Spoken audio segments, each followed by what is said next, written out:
What's going on, ladies and gentlemen? So look, the LA Lakers have captured their second win of the season over the San Antonio Spurs by a score of 125 to 121 in overtime. Yes, I said the LA Lakers went to overtime, OT with the Spurs. And when I'm looking at overtime, I'm like, who the hell the Spurs got over there to go to OT with the Lakers, right? Because last time I didn't check, Manu Ginobili is retired, Tony Parker is retired, Tim Duncan is retired, and Kawhi Leonard has since moved on from the San Antonio Spurs franchise. So who the hell they got over there balling like that? And the answer to that question is guys like DeJounte Murray, who was a Clutch Sports client, right? You got guys like Jakob Poeltl, Lonnie Walker out there balling for them. And I'm looking like these are not, DeJounte Murray is a young guy that's up and coming or whatever, but for the most part, these are not high-profile guys. So you got to give credit to Greg Popovich and how he's been developing these young players to have the confidence that they have. They playing against the LA Lakers, the guys with all these Hall of Famers, with the supreme talent, box office, and they didn't back down one bit. DeJounte Murray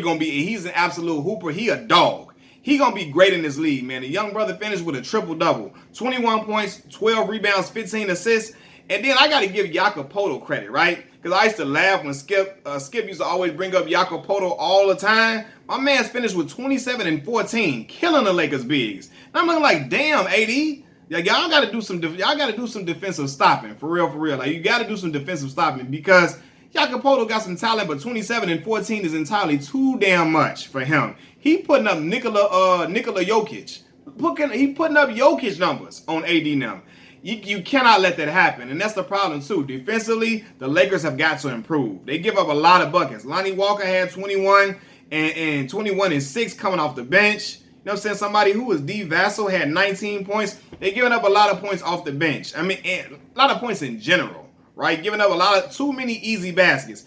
That's why you got to get Avery Bradley in the mix. You know, he do this. I know you signed him he's a late addition to the team, but he's a veteran. He's a great defender. Great. He knows, like, he know how to force stops. He know how to force bad plays. He know how to force turnovers, and so on and so forth. So you got to insert him. You got to play him. Frank Vogel got to figure that out. And I know he's playing with the rotations. We only a few games into the season, but you got to get somebody who's going to help get stops because you cannot outscore every single body. You can't outscore people every single night. So you got to figure that out defensively. You got to scheme better. You got to get guys who can be effective on the defensive side of the ball.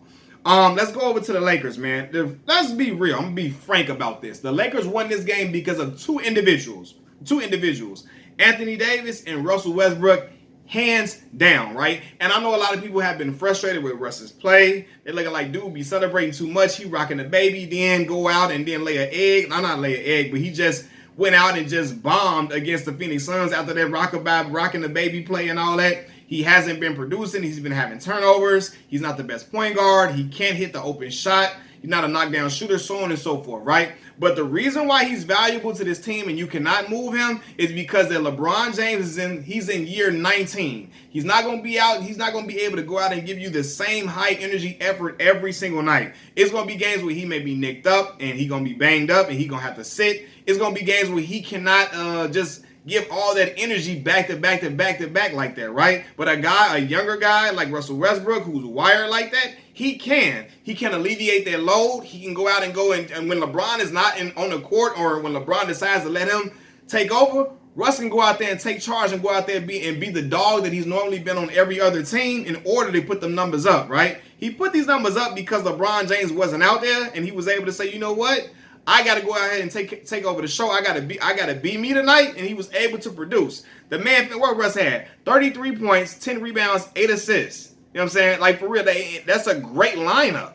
Seriously, everything you want, putting pressure on the defenses. You need a guy like that that's going to put pressure on the defenses and keep the opposing guard on their heels at all times where you can get them in foul trouble to go to the line or whatever, or, you can finish the play because he's extremely explosive. It can blow by anybody in the league, right? So you need him on his squad in order to alleviate the load of a LeBron James who is older, right? And just from seeing this game and watching how productive Russell Westbrook was tonight, I believe that he may not like coming off of the bench, but if you don't bring him off the bench, I believe you should play Russ more with the second unit guys, with the younger guys, so that he can be the dog that he is because you can't have all them dang on alpha dogs on the floor at one time especially with Russell Westbrook. His IQ is not the highest.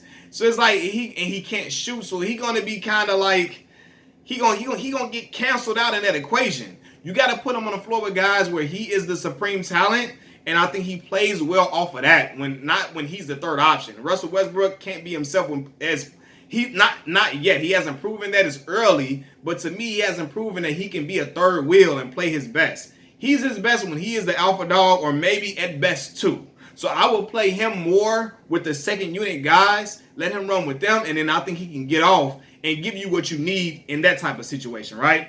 Anthony Davis. Anthony Davis had 35 points and 17 goddamn rebounds, man. AD is big time, right? And he gave the LA Lakers fans a scare, holding his knee, people thinking he getting hurt, but he's fine. He went out and hooped and balled out, right? And I know people call him Anthony Data Davis, call him Mr. Glass, so on and so forth, like to call him soft and this and that and the third. But I'm telling all Lakers fans, you need that motherfucker right there. I don't give a fuck what you talking about. Right? I know he's from my hometown, Chicago, Illinois. So people gonna say I'm biased, but no, for real. I know talent when I see it. The only way you win in the chip is with that young brother being that goon. When the numbers he put up tonight, you need him. You're not gonna replace him with nobody and win the chip. I don't give a fuck. People talking about trade him. I hear other channels trade AD, get AD up out of here. No, you need dude.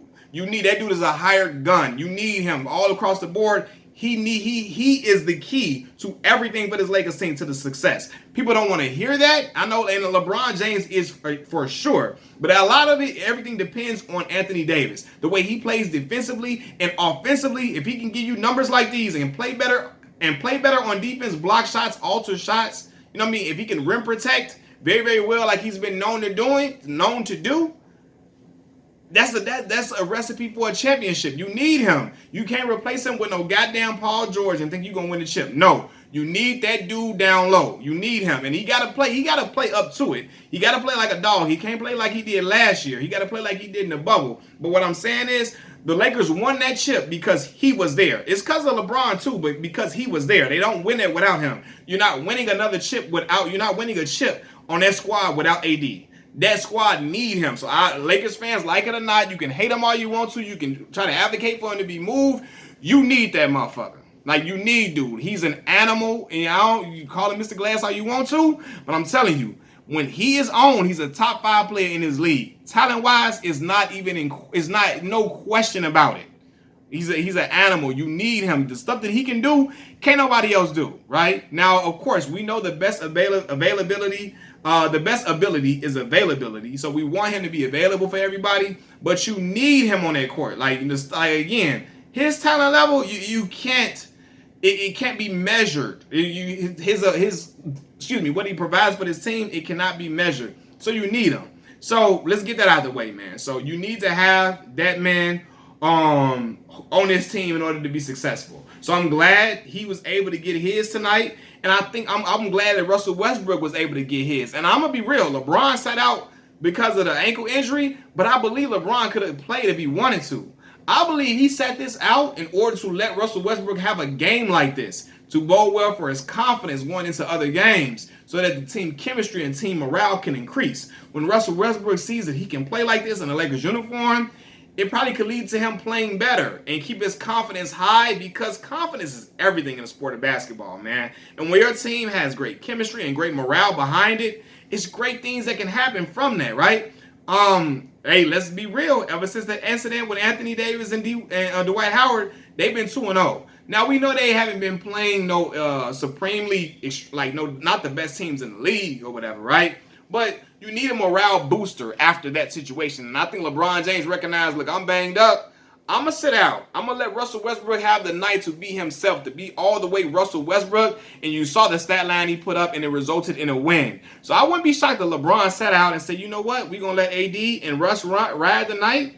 We're going to ride through them. We're going to see what they can do. We're going to let my boy Russ get his confidence back. Let him get his feet wet. Let him go out here and have a moment where he can just be free for all and go out here and be a hired gun, a weapon tonight to shoot these boys down, right? Not shoot them down like Steph Curry, but I mean be aggressive, attack on these dudes and get whatever you want. And Russ was getting whatever he wanted tonight, man. So, but again, I think going forward, you got to play Russ more with the second unit guys, not with LeBron James and Anthony Davis, man. I think that is where Russ is going to be the weak link. He's going to not play that well when you're playing with two other guys who are also ball dominant type of guys.